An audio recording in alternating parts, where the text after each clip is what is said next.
it's I don't know. I guess it's hard to really put a finger on it. There's so many things that are not right with the world today. You kind of wonder, like where to start. Where do you start? Yeah, do the thing. In other words, would be I know. Never know when to stop. Exactly. In terms of the state of the world and what's going on environmentally, socially, around justice, it feels like there's a small group of people who are benefiting off of a lot of the blood, sweat, and tears of a great many who are suffering and having a hard time and are just barely able to make it.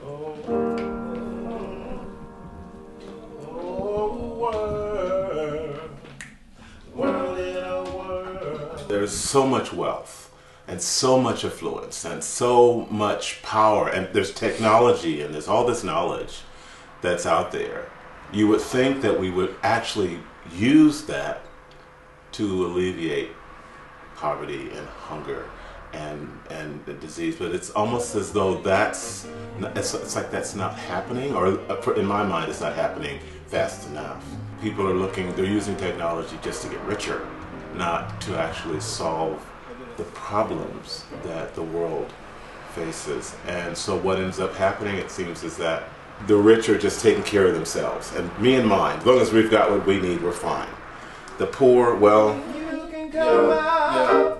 Oh, up this key. thank you.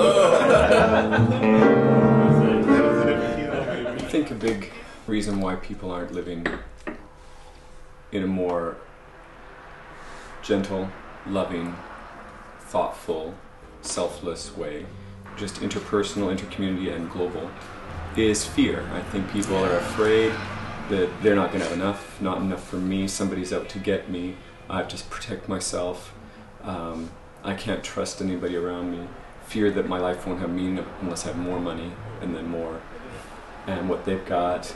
Well, I think a lot of fear is nurtured, because I think we're born fearless.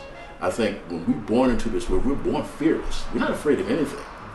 You know what I'm saying? Because there's nothing here to be afraid of. Okay, you know what I'm saying? So as you grow, there are fears that nurture within you. So I think in order to get rid of any kind of fears that you have to kind of search deep into that psyche.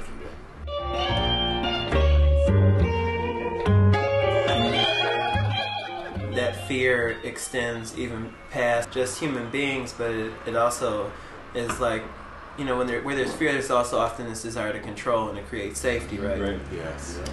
So that Power and control comes out of fear. Yeah. And so then it also extends to the earth too, right? It's like, I want to control nature. I want to like put every kind of stricture and every kind of thing on it so that I can control it, as opposed to like trying to be harmonious and just like understanding that there are going to be periods where there's going to be a greater yield from nature, and sometimes there's going to be times when there's going to be despair as a result of nature. But there's also the response where you just try to like, pin nature down and just like, extract what you want from it and try to treat it like it's a commodity or something. Yeah. Sailing through the sea, streaming through our dreams, free, oh, free. Say, yeah, okay, yeah. I think the earth has enough for everybody, but we have people controlling those resources and making money off of it. And rather than sharing it and saying that it's all ours, the earth belongs to all of us. And our job is to take care of it so that it can continue to provide for us, all of us, what we need. As full intention created us known, and so have I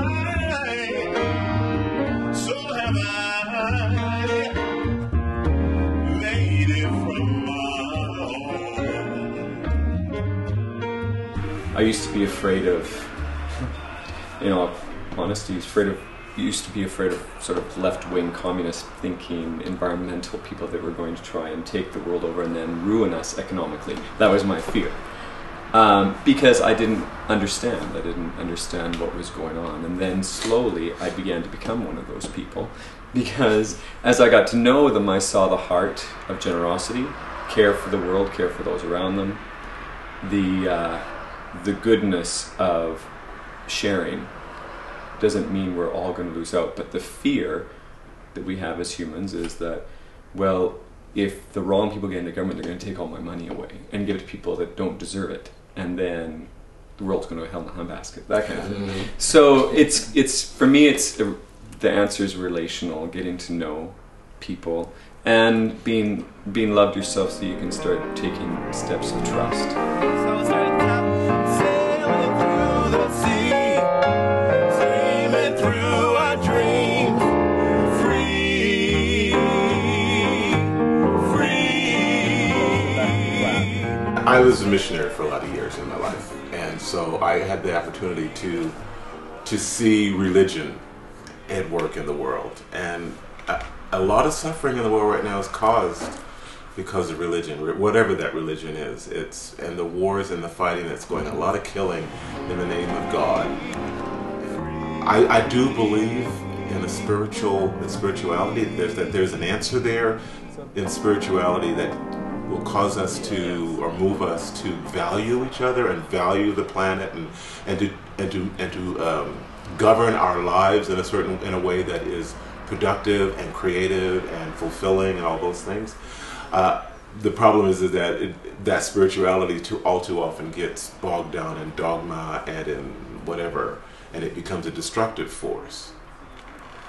And so I guess you're asking about what solutions. I don't know if I have a solution, but I would hope that we would find either, whether it's that evolutionary thing of like the 12th monkey, that we'll reach this quantum level and we'll leap into this greater awareness and sense of compassion and caring and knowledge of the world. Whatever it will get us there, I'm hoping that will happen.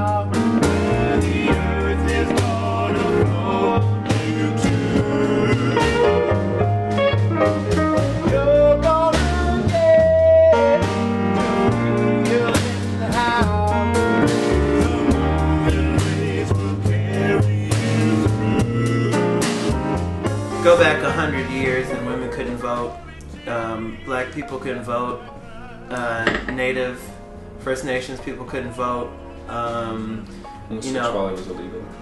There you go. Like so many,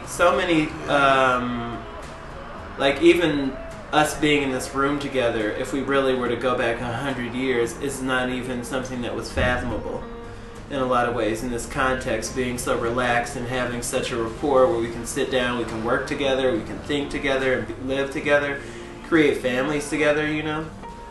This is something that's a really new thing, and so when I look at like the context of that experience, I go like, we've done so much that's good.